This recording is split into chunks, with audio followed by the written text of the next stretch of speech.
स्वागत आहे तुमचं मोरेताईंच्या रेसिपी चॅनल मध्ये।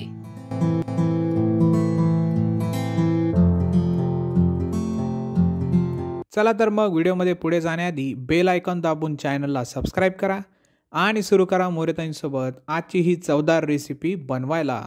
मंडळी, वांग्याच्या भाजीचे प्रकार करावे तेवढे थोडेच आहे। आजच्या या व्हिडिओमध्ये आपण एका नवीन पद्धतीने वांग्याची भाजी करूया, वाफेवरचे वांगे। चला तर त्याचे साहित्य बघून घेऊ। हे असे छोटे छोटे वांगे घेतलेत, स्वच्छ धुवून घेतलेले आणि गावरान वांगे आहेत।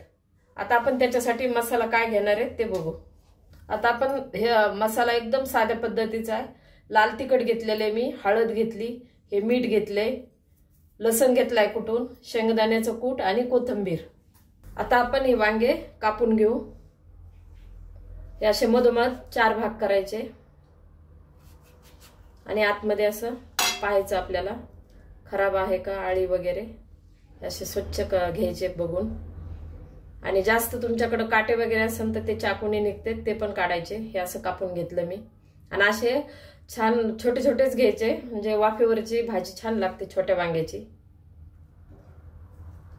थोडं जास्तच देठ असेल तर असं काढून टाकायचं, काटे असले तर काढून टाकायचे आणि असे मधोमध कापून घ्यायचे 4 भाग। असं बघून घ्यायचं आपल्याला वांगे निवडताना पण मार्केटमध्ये गेलं तर असे छान वांगे भेटते, तसे पाहून घ्यायचे। जास्त बियाचे वांगे ना छान लागत नाही, असे पाहिजे कवळे मस्त। आता मी हे बाकीचे सगळे असे कापून घेते। हे अशा प्रकारे मी पूर्ण वांगे कापून घेतलेत। आता आपण याचा मसाला तयार करू। 1 चमचा मी लाल तिखट घेतलेले आणि मिठाचा पण 1 चमचा घेतलाय, शेंगदाण्याचं कूट। आता आपण हे एकत्र करणार आहे, लसूण बारीक कुटलेला, याला एकत्र करून घेऊ। याच्यामध्ये थोडं तेल टाकणार आहे,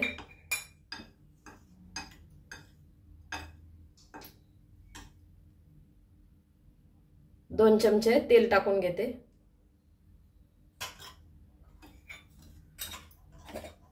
आता याला मिक्स करू आणि हा मसाला पण वांग्यामध्ये भरणार आहे लगेच।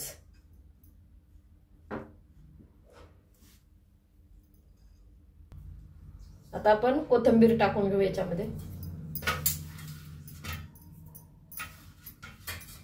आता मी हातानेच याला एकत्र करून हातानेच आपल्याला भरायचे वांग्यामध्ये मसाला। सगळे हे असं एकत्र करून घेते। आता हे आपलं मिक्स करून झाले। तर आपण हे वांगे असं कापलेले त्याच्यामध्ये असं दाबून मसाला भरून घेऊ।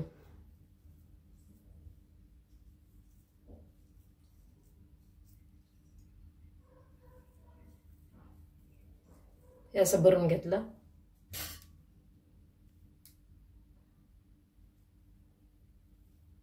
असं प्रत्येक वांग असं दाबू दाबू भरून घ्यायचं।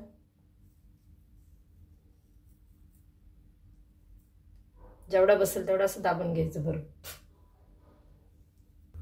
आता हे राहिलेले वांगे मी असेच दाबू दाबू पूर्ण भरून घेते, हे अशा प्रकारे। हे अशा प्रकारे मी पूर्ण वांगे भरून घेतलंय मसाला याच्यामध्ये।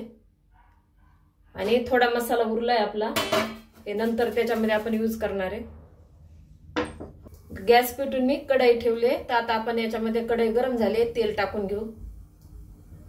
तेल थोडस आता वाफेवरच म्हणजे थोडं जास्त टाकायचं, म्हणजे खूप जास्त नाही, पण एकदम आपल्याला याला न पाणी टाकता वाफेवरचे वांगे करायचे, खूप छान लागते। तेल गरम झाले, आता आपण मोहरी टाकून घेऊ।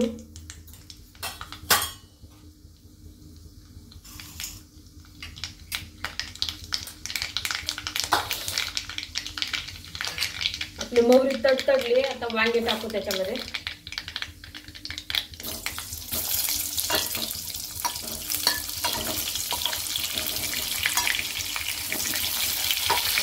आता ह्या वांग्याला आपण चांगलं परतून घेऊ आधी।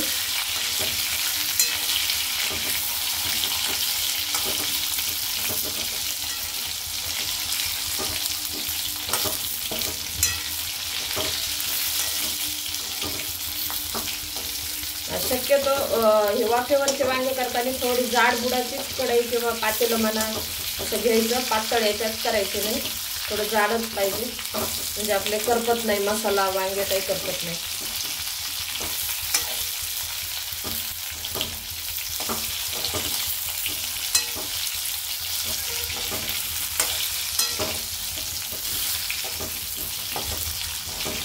हे पहा आपले वांगे मस्त परतलेत. आता आपण गॅस कमी करू. हे असे चांगल्या प्रकारे वांग्याला असं परतून घ्यायचं आणि नंतर गॅस कमी करायचा.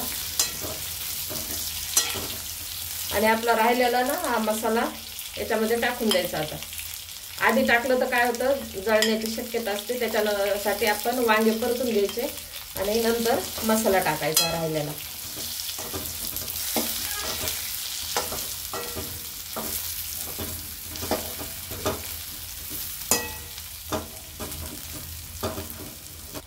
आता वांगे चांगले परतले. आता आपण ही पळी बाजूला काढू आणि हे असं ताटामध्ये पाणी घ्यायचं आणि असं कढईवर झाकण ठेवायचं आणि कमी गॅस करायचा. तर हे पाणी गरम झाले की खाली थेंब थेंब घाम पडतो, त्याच्यामध्ये आपले वांगे शिजते, म्हणजे वाफेवरची वांग्याची भाजी तयार होते.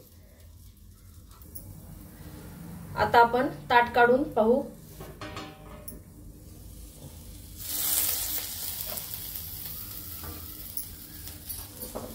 वाफेवरची वांग्याची भाजी आपली तयार आहे. आणि ताटात पाणी ठेवल्यानंतर आपण एक दोनदा ह्याला तपासून पाहायचं शिजले का कसे म्हणून. तर आपले वांगे आता शिजलेले, हे असं देठाचं पूर्ण निघतंय आणि इथं दाबून बघायचं, हे वांग पण असं निघतंय, दबत आहे एकदम. वाफेवरची वांग्याची भाजी छान झाली आहे. वास पण खूप छान यायला, डब्याला किंवा तोंडी लावण्यासाठी खूप छान भाजी ही. आता आपण गॅस बंद करू आणि काढून घेऊ. आता आपण गॅस बंद केलाय तर भाजी काढून घेऊ. अजिबात एक पाण्याचा थेंब नाही टाकलेला, फक्त घाम गळाला खाली आणि वाफेवर ही भाजी तयार झाली आहे. चवीला पण खूप भारी लागते. अशा प्रकारे वाफेवरची वांग्याची भाजी तयार आहे. एकदा नक्की ट्राय करा आणि कमेंटमध्ये कळवा. तुम्हाला हा व्हिडिओ आवडला असेल तर लाईक करा आणि अशाच प्रकारच्या चवदार आणि चमचमीत रेसिपीसाठी सबस्क्राईब करा आणि कमेंटमध्ये कळवा तुम्हाला कोणत्या रेसिपीज बघायला आवडतील. पुन्हा भेटूया एका नवीन रेसिपीसह एका नवीन व्हिडिओमध्ये. धन्यवाद.